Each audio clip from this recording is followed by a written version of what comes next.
All right, it's officially time to finish up Socrates' project. So in the last video, right, we were looking into Socratic intellectualism. Just to remind everybody, right, Socratic intellectualism tells us that once we form a belief about what's best for us to do, we'll then form a plan of action based on that belief, and then we'll desire to bring about that plan of action, right? We'll desire the actions in our plan. And so this means that, if this is true, it means that once we gain knowledge about the virtues or how to act appropriately, well, then we'll believe the right thing, right? So if we know what it takes to be courageous, we'll have a belief about what's appropriate to do in this scenario, right? We'll have a belief about what it takes to be courageous in this scenario. We'll have a plan of action to bring it about, and then we'll desire to do those courageous things. So in other words, knowledge really does lead to the good life, because once you know what to do, you'll end up acting appropriately. So if you know what it means to be moral, if you know what it takes to be a good person, if you have knowledge about the good in that way, then you'll form a plan of action to be good, and you'll desire to be good, and so you'll actually perform those actions. You won't have desires to do bad things anymore.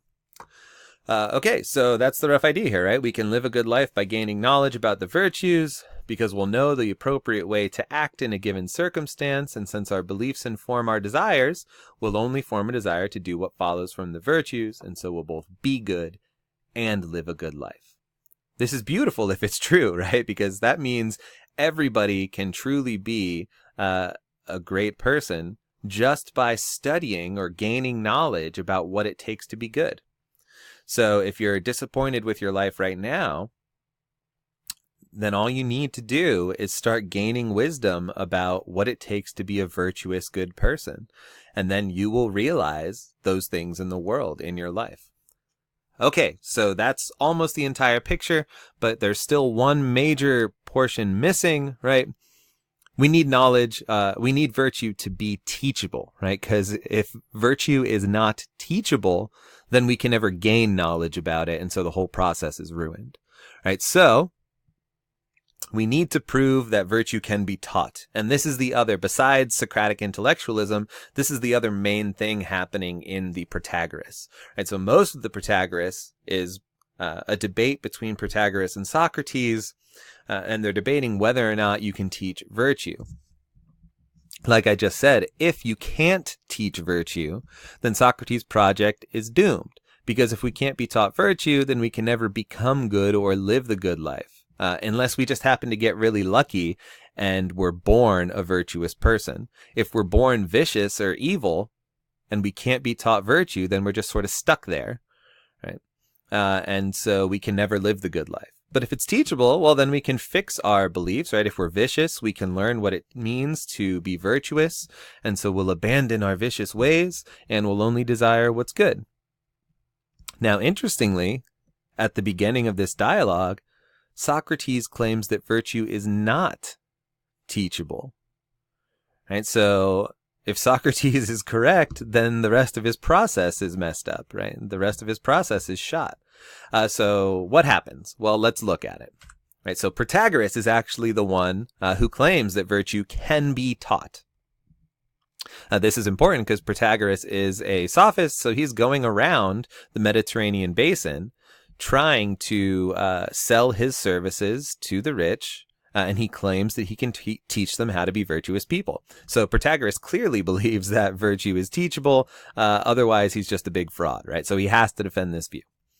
Okay, so Socrates says, look, Protagoras, you don't teach virtue. You're mistaken. You're a fraud because virtue is something that's not teachable. And Socrates says, we have really good evidence for this, right? Look, we have the sons of the best men in the city, right? The most virtuous men in history. Their sons often amount to nothing. Their sons end up being evil people. So if the sons of virtuous men haven't learned from their virtuous fathers how to be themselves virtuous, clearly virtue can't be taught. That's roughly what Socrates starts out saying.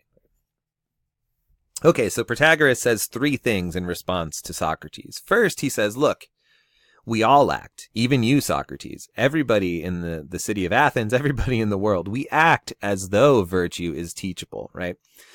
Parents, school teachers, just random people in society, everybody reprimands children when they fail to be virtuous, right? When they're doing something bad or evil. We shame other people in society, other adults in society who are doing vicious things, and then we punish adults with the law for extreme failures of virtue. If we received no feedback that this reprimanding was working, it would be insane for us all to keep doing this, right? Everybody in society is acting as though virtue can be taught. And he claims we're getting feedback that it works, right? We reprimand children, we shame others, we punish others, and they seem to be better for it. So they seem to get better for it. We keep doing it. It seems like virtue is teachable in that sense.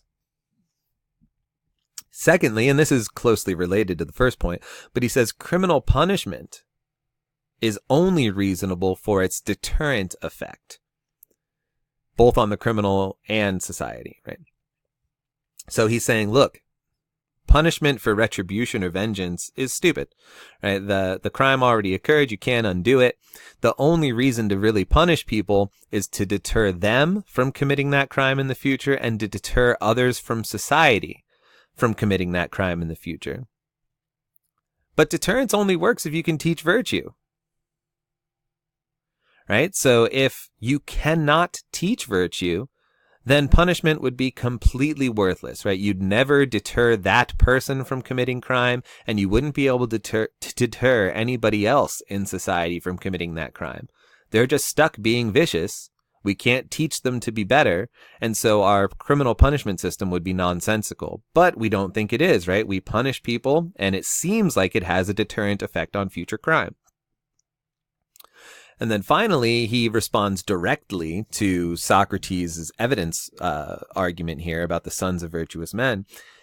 He says, look, of course, the sons of virtuous fathers sometimes end up being vicious.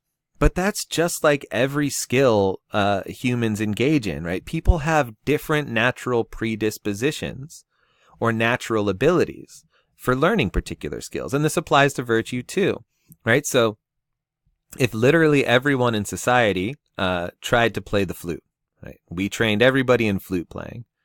Even though everybody received training, some people would simply be better at it. Some people would end up being great at flute playing. Others would be terrible, even though they received the same type of education in flute playing. Right? So the same thing applies to virtue, right? We teach virtue to everybody, but because some people are just naturally good at being virtuous or learning about virtue in the same way people are naturally good at flute playing, right? Some people are going to end up taking that virtue education and running with it. Others are going to fail at it. However, Protagoras wants to say, everyone in our society is taught virtue. So still, those sons that you think are worthless or vicious, they're still better than they would be if we didn't teach virtue at all. So if you went to a society where virtue was never taught, everyone would end up being terrible, right? There'd be a few that are just naturally virtuous, but everybody would be like below this baseline. They'd all be vicious or less than average virtue. Whereas in our society, yeah, we still have some vicious people, but they're better than they would have been otherwise. And that's only because we can teach virtue. So your evidence, Socrates, really isn't that strong, right? Of course, some of the sons of virtuous men are going to end up bad. That's just how human nature works, right? Some of us are naturally good at things, others are naturally bad. And just because you're born to a virtuous father does not mean you've inherited that same natural ability, right? Okay, so virtue can be taught. Importantly, 1 and 2 here, they don't prove that virtue can be taught. They simply show that we act as though virtue can be taught.